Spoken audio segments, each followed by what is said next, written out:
ajantsika teo aloha ny tontolo politika fa betsaka kosa ny sehatra asa tokony ho atsaraina raha ho an'ny syndicat ny inspecteur de domaine eto Madagasikara manatanteraka fivoriam-be izy ireo amin'izao fotoana izao tsy amin'ilay votel Andavamamba mandritra izany moa no hitondran'ny sosikevitra manoloana ireo olana izay mianjady amin'izy ireo. Ny fandovana no tena ipoiran'ny olana momba ny fananantanjy araka ny ambaran'ny teknisiany eo anivon'ny sampandrarahan'ny fananantanjy. Nampatsihivin'ny syndicat ny inspecteur du domaine fa mitohy hatramin'ny 3 jona ny famondrana lova Maimaimpoana araka ny fanakevitry ny filoham-pirenena. Hetsika izay natao hanamorana ny fandovana ary indrindra hisorohana ny olana ny fananantanjy izay mahazo vahana amin'izao fotoana izao.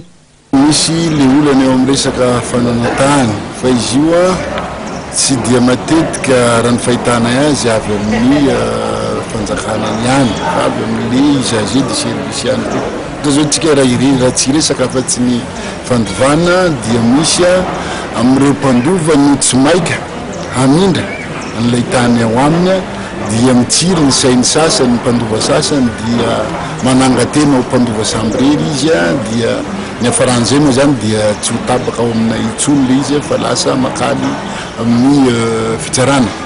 Ny olana faharoa koa matetika dia mifangatana tany mpanjakana tsy indraindray.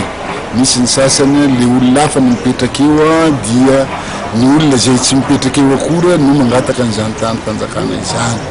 Dia izay le isian'ny fitsiriana zany amatarana tsara hoe iza no tompon'ilay tany marina dia mitsirikany dia iza mipetraka amin'io. Nenay dia mijery ny endrik'ilay taratasy aseho aminay eo rehefa nandalo ny ambaratonga izay tadiavin'ny lalàna le izy dia ekenay zay taratasy ohatra hoe nandalo tany amin'ny commune vita ataontsika hoe fankataovana tany amin'ny commune ny sonian'ilay olona mpivarotra sy mpividy. Ny syndicat ny inspecteur de domaine izay manatanteraka fivoriam-be manomboka androany eny amin'ilay votel Andavamamba ary anisan'ny jerena ao anatin'izany ny fanatsarana ny fomba fiasa.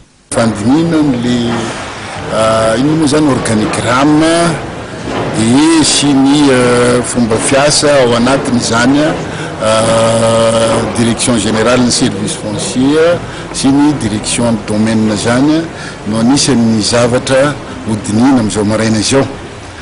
Dia rehefa avy eo dia mijery ny teknika eo amin'ny comptabilité sy ny statut particulier koa ny riva sy izay problème teknika isan-karazana. Ka dikan'izay zany tsy syndicaliste fotsiny ireo inspecteur de domaine nareo fa technicien ihany koa mijery ny antsarana ny fomba fiasa atao amin'ny ministère. Itohatra amin'ny rampitso ny fivoriam-ben'ny syndicat ny inspecteur de domaine amin'ny rampitso ihany koa ny fijanana ny birao vaovao ny syndicat.